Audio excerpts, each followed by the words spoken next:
Hello and welcome to a review of set 75431. This is the 327th Star Corps Clone Troopers Battle Pack. If you are new, please make sure to subscribe. So this set releases August 1st, 2025 and retails for £35, $45 or €40 and contains 258 pieces.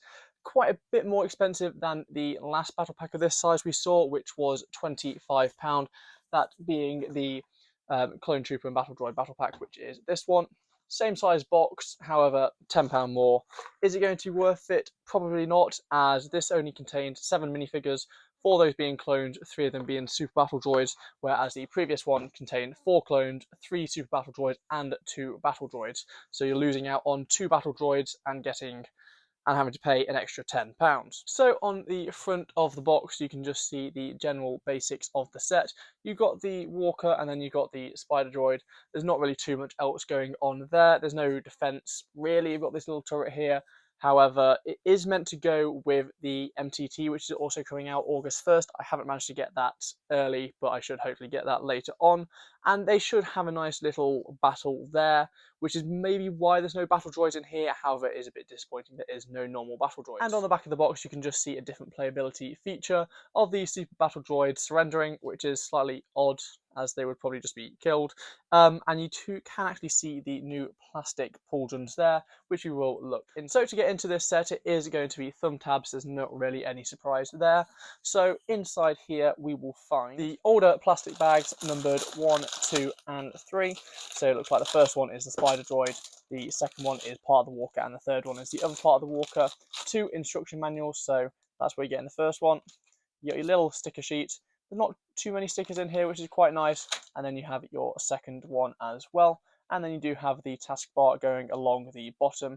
And I think I saw a glimpse of all the other August 1st sets in the back, which are coming out. I do have the 75432 as well to review, and that should be out soon.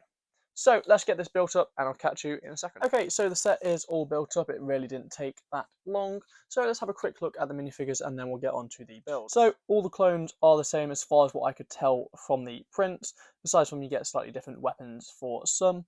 The new plastic pauldron is interesting to say the least. However, it doesn't really cover the arm. It just kind of floats up there, which does allow a bit of mobility, but it's not really for me. The printing on the legs is really nice. You've got some foot printing as well. There is no arm printing, unfortunately, which would have been really nice to see.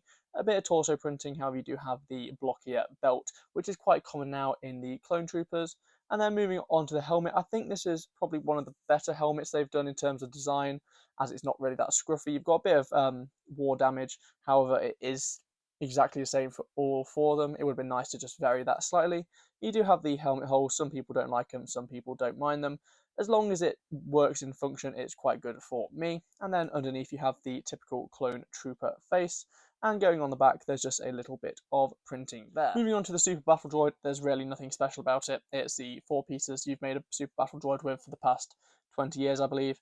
But yeah, so no change there once again. Moving on to the Spider Droid, it's a pretty basic Spider Droid. I'm not a big fan of the way it works, mainly because I couldn't really get the legs to actually work as they look on the instructions. I think it's meant to be all the way down there, but then I just think it looks slightly wrong. But there is some interesting techniques here as well, and there was actually, I think, a new piece, or a piece I haven't actually really seen much, and it is just being this little like clip with a stud on the end. I think it might have been used in some Speed Champion sets before, but it is the first time I've seen this in a Star Wars set, I believe.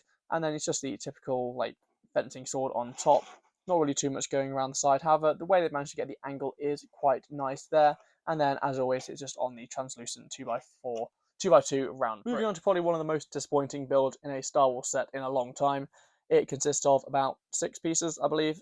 It's this little gun turret. The gun detaches, so you can have that as a minifigure gun, and it does shoot like the normal one with the newer function.